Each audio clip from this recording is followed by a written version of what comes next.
Good afternoon, good morning, good evening, Fabulites.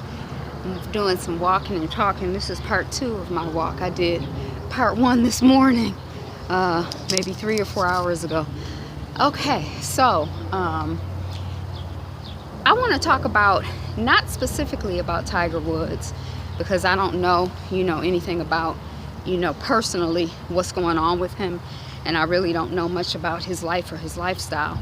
But I want to talk about some of the things that have been triggered for me, or that, have been highlighted for me as I think about and reflect on him. So first of all, I guess I want to just say that, I'm really prayerful, for his health. And I don't just mean his physical health, but I mean his emotional and his spiritual health as well.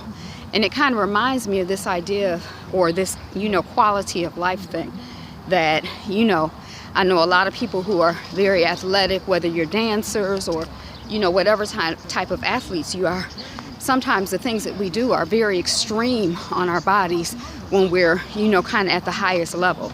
Like, I'm a casual walker, but still you want to be conscientious as you're moving through the world of trying to take care of, kind of the blessings that you have. So kind of trying to, if you are a walker and a talker or just a walker, trying to make sure that you're padding your feet and standing up straight, and as you're moving through the world, that you're taking care of your joints the best way that you can, minimizing as much as you can, walking on concrete, walking on grass when you can. I mean, it's a little hard to do when you're in the city, but every moment of relief that you give your system is important. So just kind of thinking about the extreme rigors on your body of being a professional athlete, and sometimes just the extreme rigors on your body of being a human being in American society, and how we take care of that. Because I think that Tiger was using some combination, or is using some combination of prescription drugs, which means that some doctor or some combination of doctors have recommended, subscribed, given him, this assortment of drugs to take. And maybe he did go overboard with it. I don't know if that's true or not. But even if he took it as prescribed, a lot of times when you look at, well, I don't look at them, but if you listen to these commercials, when they talk about the side effects, even taking them as prescribed, they don't sound like the healthiest thing for a real quality of life. They seem like prescription drugs is something that you might want to use as a last resort. And then when you get to, using a drug for this, and then the side effects cause you to have to use another drug for that. Then the side effects cause you to have to use, another drug for that. And then the next thing you're on the side of the road with 2 flat tires, disoriented, discombobulated, not sure what's going on. So that's just kind of like on my mind and on my consciousness. And then in terms of, I have heard people say that when his father made his transition, that Tiger Woods started to make a transition in terms of his apparent mental health.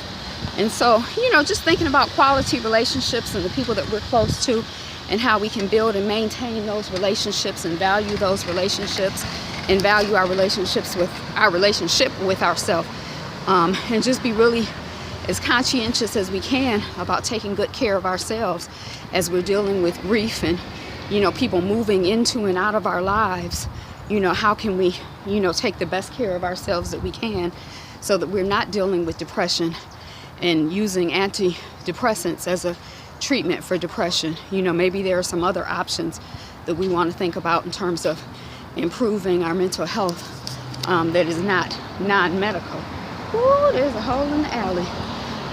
And then the third thing, I guess, is just the last big thing we heard, or I heard about him, was the fight that he had with his wife, and that in combination with him having several relationships with women. I guess he had hoes in every area code. I don't want to call them women hoes, but he had, females in every area codes.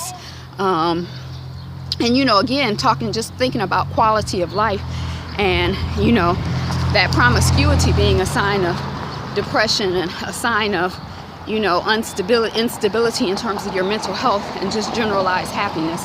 I mean, I think sometimes in youth and immaturity, we might think, or, not me as a woman, but maybe a young man might think, ooh, I'm having sex with all these millions of women.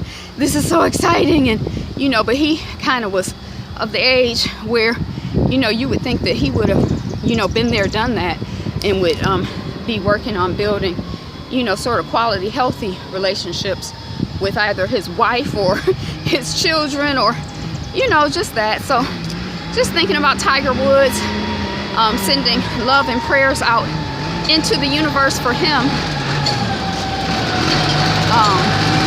specifically, and then generally for the Tiger Woods and all of us. So may we all just take the best care that we can of our bodies and work on elevating our eating. Drink more water today, move your body more today, stretch today, breathe deeply today, do some reading today.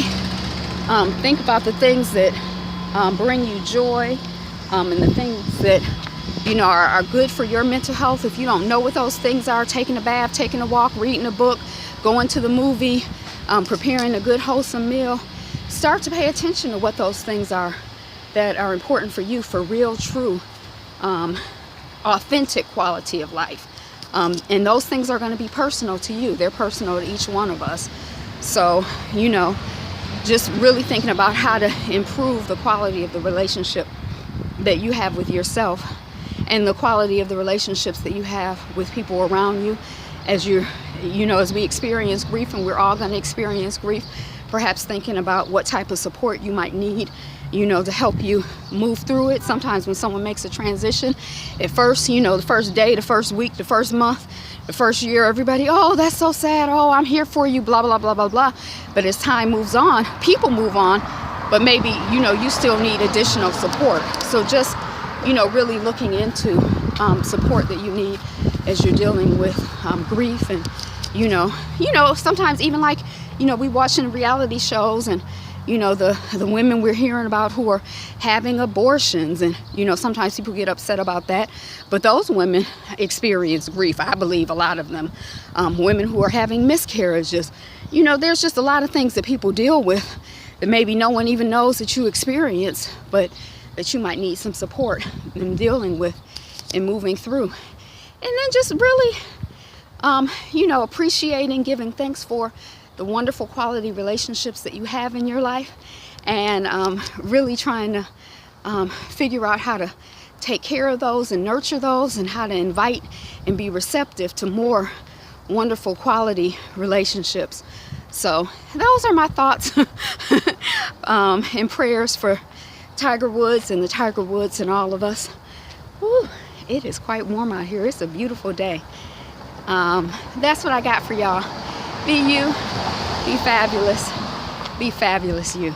Peace.